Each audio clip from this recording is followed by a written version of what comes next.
Most pollsters predicting that Democrats, of course, will wrestle the House from the GOP. But some notable people are saying maybe a different path forward. GOP pollster John McLaughlin is here saying that Republicans may just keep control of the House. He joins us now. John, thanks so much for being here. Now, why do you think the GOP, all the predictions are, they could be wiped out or they could lose, the majority by several at the very least?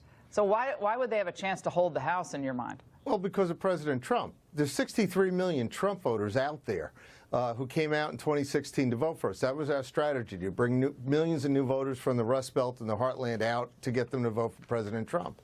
The typical midterm election is 90 million voters. What's going on right now is each party's trying to excite their base to get more of their base out. So the Democrats are trying to get the anti-Trump vote out, and we're trying to get the Trump voters out. And the Kavanaugh Supreme Court fiasco was really about a Democrat effort to suppress our vote. What they really wanted the president to do was to either withdraw it or the Republicans not give him the votes to get passed. And if that had happened, millions of Trump voters would have stayed home. So what's happened, it's backfired on them. Even ABC today has a battleground poll saying the Republicans are up one in the generic ballot in the 66 targeted districts that are most contested in the House.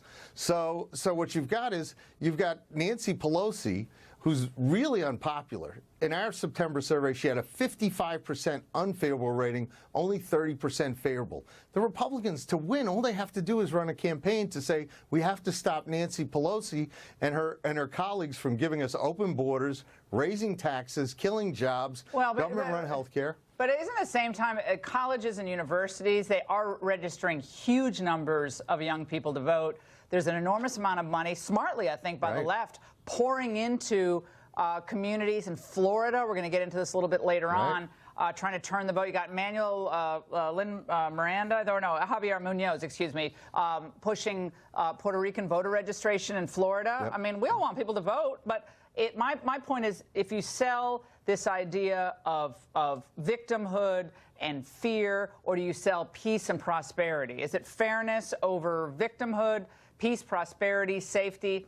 I think the Republicans have to stay on the agenda that Trump set out in 2016. Look, in the Trump campaign, Donald was wonderful when the president went after Hillary Clinton. He never backed down. He was the right person to chase her on the issues, to challenge her on corruption, to challenge her on her vision of America versus his. Yeah. And he didn't back up on trade or immigration when all the elites and the know-it-alls in Washington told him you can't talk about those things. He went right for it.